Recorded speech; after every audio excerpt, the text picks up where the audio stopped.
Hey guys, it's Kathy Cunna here, coming to you live from my home in Ozark, Missouri.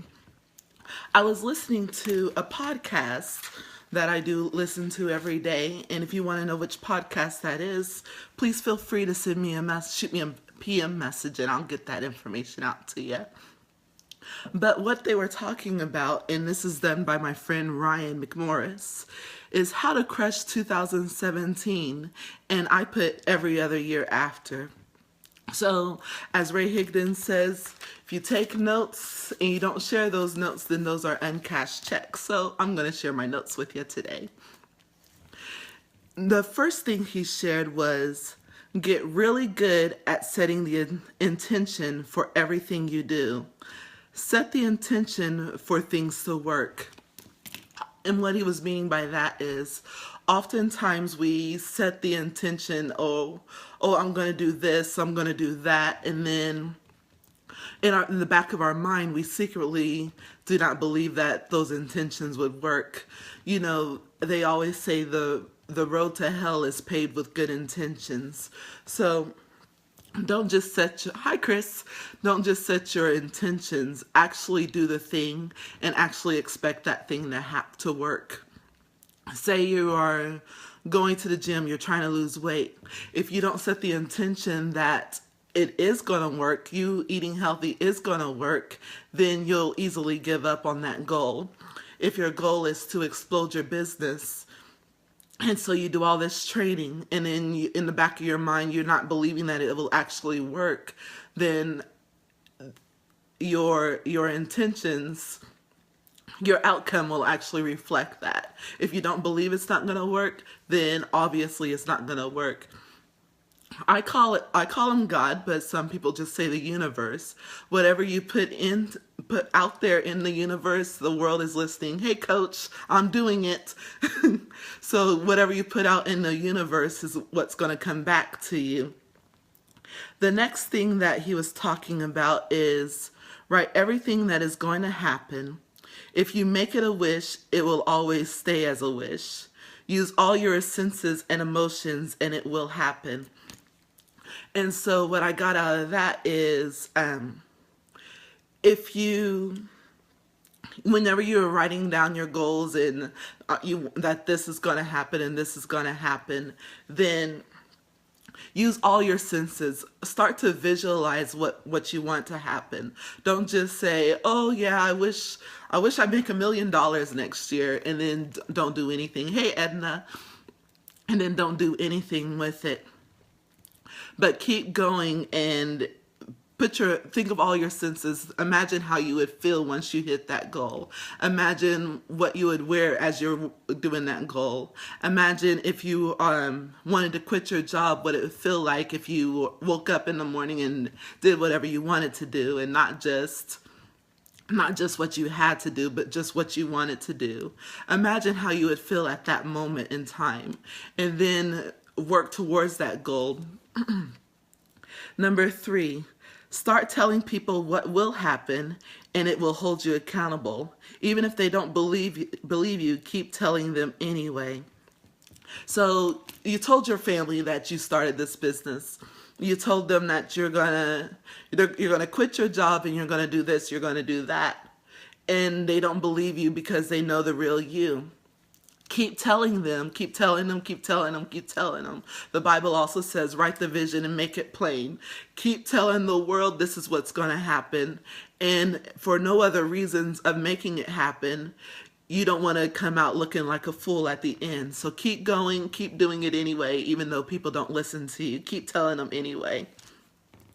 And number 4, start reflecting from their future. The future has pulling power. Launch into the new year and be so far in the future that your past can't catch you. I like that because what he was talking about is picture yourself at the end of 2017. Picture yourself that you launched. You don't have to wait until January 1st to launch yourself into the new year. Start taking that action and start thinking about what it would take to reach your goal next year. If your goal is he gave the example, hi Amanda, he gave the example that if your goal is to I always use finances because I like the business aspect. But say your goal is to lose 50 pounds by December of 2017. So in order to lose 50 pounds, it's all broken down in numbers. You know, there's 52 weeks in a year.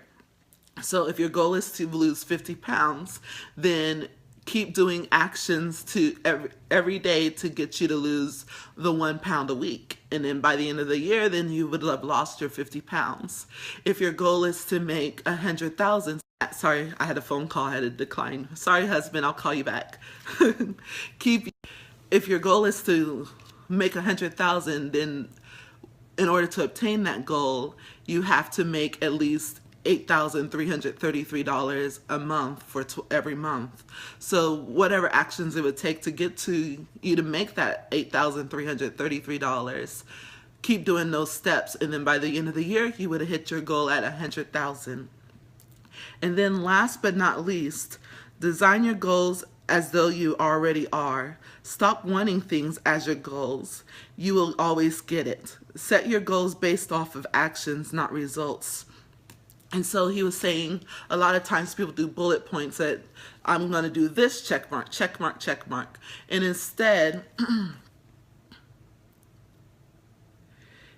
of all writing your goals as I want to do this by 2007 into 2017, I want to lose weight, I want to exercise, I want to make money, I want to quit my job. At the end of the year, if all your goal is to want something, then don't be surprised when you met the goal of want.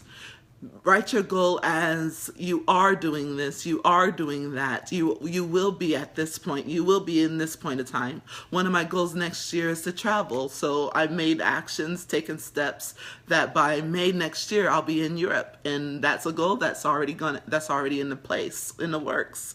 So instead of just wanting to travel, I am traveling next year, because I don't want to go another year with saying, well, I met my goal. I wanted to travel and I still want to travel. So therefore, goal check. So in other words, to sum it all up, if you want to crush your goal, if you want to crush 2017 and every year after, then follow those above steps. And then I'm going to leave you with a quote I heard from Pastor Craig Groeschel today, which says, successful people do things consistently that normal people do not do. I will say that again. Successful people do things consistently that normal people do not do. And that hit home because oftentimes on myself, I get so excited to do stuff, blah, blah, blah, blah, blah, I'm going to do this. And then after a while, it falls by the wayside because I go back to the normal humdrum of everyday life. So in order to be successful, keep doing the things consistently. Everything works, whether you are trying to learn how to do Facebook Live to get your business, or you're learning how to do Pinterest or podcasts, YouTube videos, or Twitter, or what's that other one? Starts with a P, where you share pictures. I can't think of what it is. That's funny. Instagram. So whether it be Instagram, everything works. You just got to know how to work it.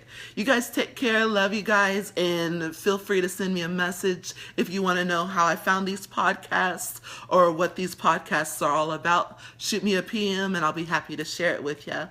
God bless. See you later. Bye-bye.